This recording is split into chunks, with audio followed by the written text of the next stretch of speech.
Assalamualaikum warahmatullahi wabarakatuh. Teman-temanku yang berbahagia, apa kabar semuanya? Semoga sehat selalu.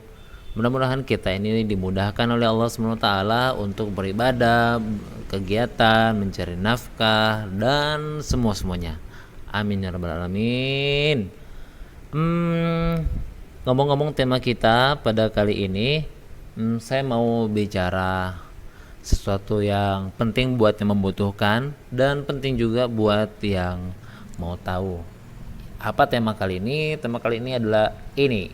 Yap, baterai HP kembung, sebab dan cara menghindarinya. Ngomong-ngomong soal baterai, ini sensitif banget ya, apalagi zaman sekarang ini, zaman dimana-mana ini sudah menggunakan dari HP sampai smartphone. Ya, itu sangat penting. Itu adalah sudah menjadi bagian daripada hidup kita, karena sistem ini membentuk kita ini butuh terhadap barang-barang tersebut.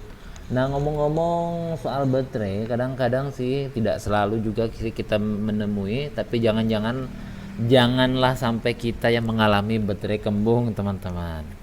Nah, kadang-kadang ada kasus baterai kembung ya. Ini saya sudah beberapa kali menemukan kasus baterai kembung ini dan ngadunya ke saya lagi, walaupun saya ini bukan pakar, tetapi karena seringnya terjadi keluhan dan setelah diteliti ternyata saya sudah menemukan sebabnya kenapa baterai itu kembung.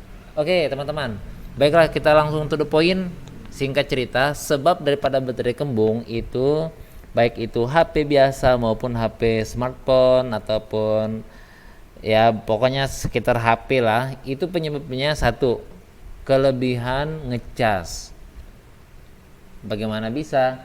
Ya karena baterai itu dia menyimpan sel-sel listrik itu yang digunakan untuk menampung listrik, dimana kalau dicas sudah sampai 100% dan ternyata tidak dicabut-cabut juga, kalau baterai itu masih bagus, maka dia itu lebih memilih untuk kembung, teman-teman. Nah, itu hati-hati ya, karena kalau teman-teman itu ngecasnya kelamaan, itu pilihannya dua, HP itu semakin ngedrop atau HP-nya akan kembung. Kalau kembung, HP itu tetap bagus, cuman repot. Kadang-kadang HP itu kalau sudah kembung nanti terbongkar LCD-nya ngangkat ke atas sampai copot itu lem, kemudian bagian bawahnya juga kembung sampai copot, dia lepas tutupnya. Itu sangat bahaya, teman-teman, dan itu sangat tidak baik untuk kesehatan HP kita. Oke, maka solusinya bagaimana, teman-teman? Solusinya pada pengecasan harap diperhatikan. Saat mau ngecas itu diperhatikan benar-benar, teman-teman ya. Tidak ada salahnya teman-teman itu mencabut HP ketika sudah sampai 80% atau 90%. Bahkan itulah yang cara mengecas aman daripada teman-teman menunggu sampai 100%. Kecuali teman-teman menggunakan powerbank yang terkini, yang kekinian, itu seperti merek robot, merek Delcel.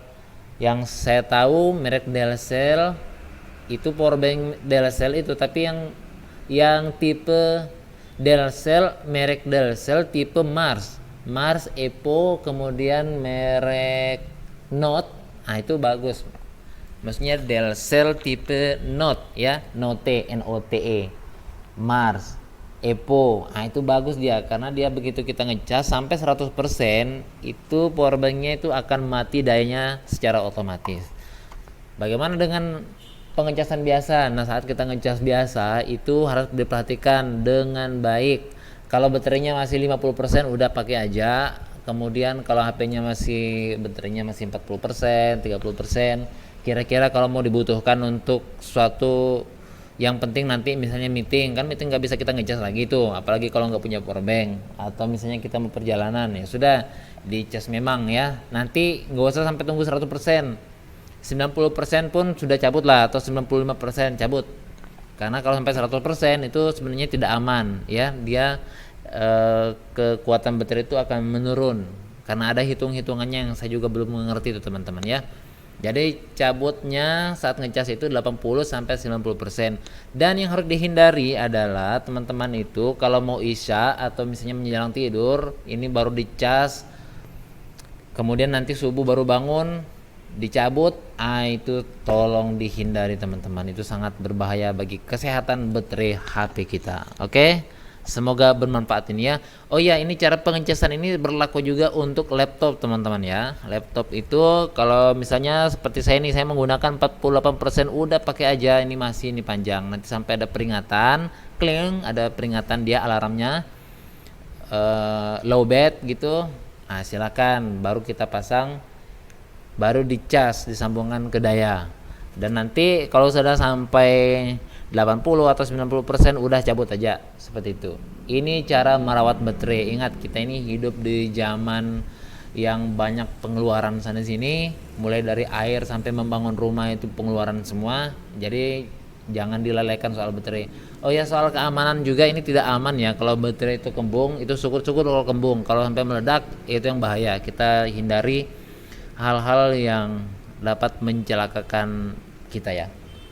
Aduh, ini sudah ngembang ya. Pokoknya seperti itu ya. Semoga menjadi perhatian semuanya. Terima kasih yang sudah nonton sampai di durasi ini. Jangan lupa ya subscribe, dukung channel ini, dan teman-teman boleh request seputar servis komputer, seputar masalah HP. Saya sih lebih menguasai software teman-teman ya. Maksudnya bukan ahli, tetapi saya punya pengalaman di urusan software, penggunaan software. Jadi teman-teman boleh request. Kemudian kendala-kendala yang lain bisa dilihat seputar isi yang ada di channel saya ini, videonya apa aja. Nah nanti kan teman-teman bisa, oh ya sepertinya Abdul Aziz nih bisa kita request yang ini gitu ya. Terima kasih ya, mudah-mudahan bermanfaat. Ini mohon maaf atas segala kekurangan. Semoga video ini membawa manfaat buat teman-teman, dan juga jangan lupa beritahukan kepada teman-teman yang lain supaya kita ini meminimalisir kecelakaan. Oke. Wassalamualaikum warahmatullahi wabarakatuh. Dadah.